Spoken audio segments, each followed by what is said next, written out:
Assalamualaikum warahmatullahi wabarakatuh. Alhamdulillahirabbil alamin wassalatu wassalamu ala asrofil anbiya'i wal mursalin wa ala alihi wa sahbihi ajmain. Amma ba'du. Tiada kata yang sangat indah, tiada kata yang sangat layak untuk kita ucapkan pada hari ini selain kata syukur atas kehadirat Allah Subhanahu wa Ta'ala yang tidak pernah berhenti memberikan kita nikmatnya, sehingga kita semua dapat hadir di tempat yang penuh mubarakah ini. Sholawat beserta salam semoga senantiasa tercurahkan kepada manusia yang paling penyayang di antara manusia lainnya, makhluk yang paling mulia di antara semua makhluk ciptaan Allah Subhanahu wa Ta'ala, yang kita kenal dengan sebutan Nabi Muhammad bin Abdullah sallallahu alaihi wasallam. Ma'asyiral muslimin rahimakumullah. Pada kesempatan yang sangat berbahagia ini, saya menyampaikan sedikit ceramah tentang bahaya sifat riya dalam beribadah. Ar-riya berasal dari kerja ra yang bermakna memperlihatkan, sedangkan yang dimaksud dengan riya adalah memperlihatkan atau memperbagus suatu amalan ibadah tertentu seperti sholat, puasa, atau lainnya, dengan tujuan agar mendapatkan perhatian dan pujian manusia. Al-Hafidh Ibnu Hajar Al-Asqalani dalam kitabnya Fathul Bari berkata, riya ialah menampakkan ibadah dengan tujuan dilihat manusia, lalu mereka memuji pelaku amalan itu. Riya adalah salah satu penyakit hati yang sangat berbahaya. Bahkan penyakit hati inilah yang sangat dikhawatirkan Rasulullah SAW akan menampa umatnya sebagaimana sabdanya, sesungguhnya yang paling ditakutkan dari apa yang saya takutkan menimpa kalian adalah asyirkul azhar atau syirik kecil. Maka para sahabat bertanya, apa yang dimaksud dengan asyirkul azhar? Beliau sallallahu alaihi wasallam menjawab, ar-riya. Hadis riwayat Ahmad dari sahabat Mahmud bin Labid.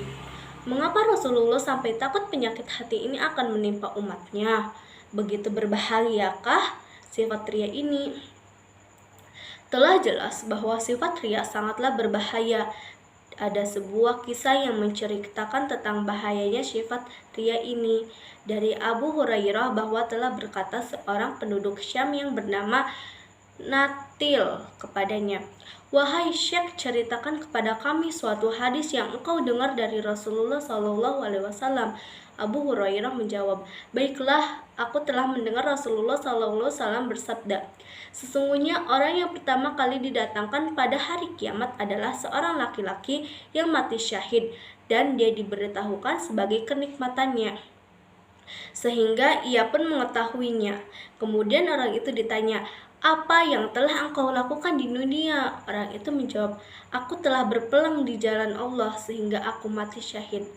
Dikatakan kepadanya, engkau berbohong, sesungguhnya engkau berperang agar engkau dikatakan seorang pemberani, dan gelar itu pun sudah engkau dapatkan. Kemudian Allah memerintahkan agar wajah orang itu diseret dan dilemparkan ke neraka. Kemudian didatangkan lagi seorang pembaca Al-Quran, dan dia diberitahukan berbagai kenikmatan, maka dia pun mengetahuinya. Dikatakan kepadanya, apa yang engkau lakukan di dunia? Orang itu menjawab, aku telah mempelajari ilmu dan mengajarinya, dan aku membaca Al-Quran karena engkau. Maka dikatakan kepadanya, engkau berbohong, sesungguhnya engkau mempelajari ilmu agar engkau dikatakan seorang yang alim, dan engkau membaca Al-Quran agar engkau dikatakan seorang pembaca Al-Quran, dan engkau telah mendapatkan gelar itu. Kemudian Allah Subhanahu wa Ta'ala memerintahkan agar wajahnya diseret dan dilemparkan ke neraka.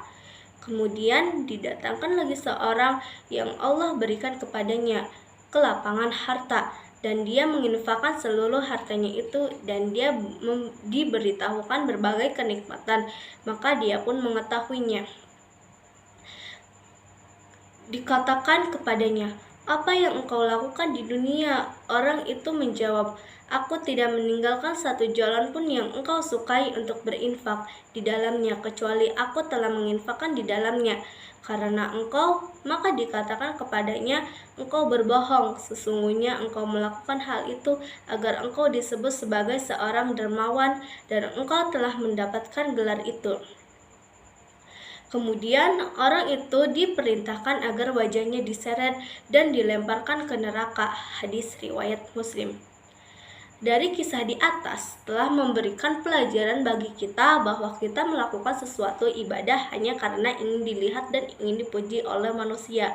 Semua amalan ibadah kita itu akan sia-sia dan tidak diterima oleh Allah Subhanahu wa taala.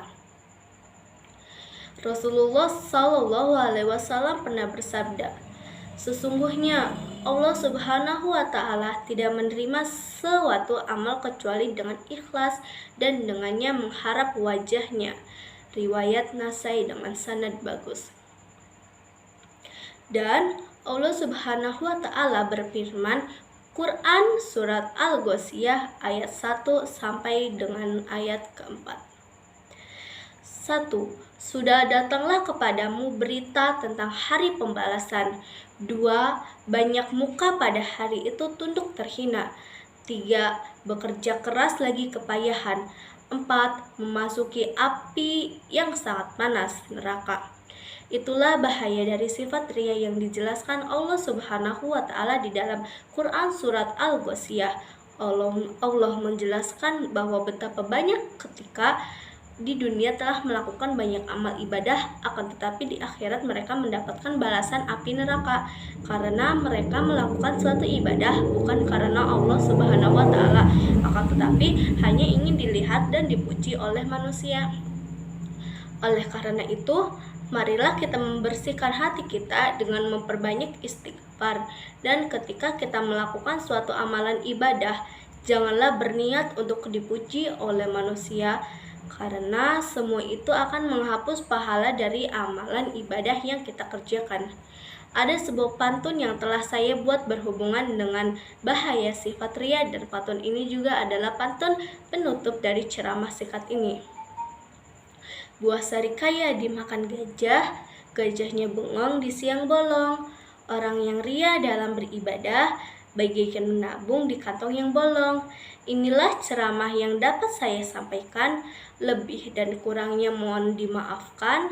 Yang benar datangnya dari Allah Subhanahu wa taala yang maha benar, dan yang salah, hilaf atau keliru itu datangnya dari saya pribadi sebagai manusia biasa yang tidak pernah luput dari salah, hilaf, dan dosa. Akhirul kalam, wassalamualaikum warahmatullahi wabarakatuh.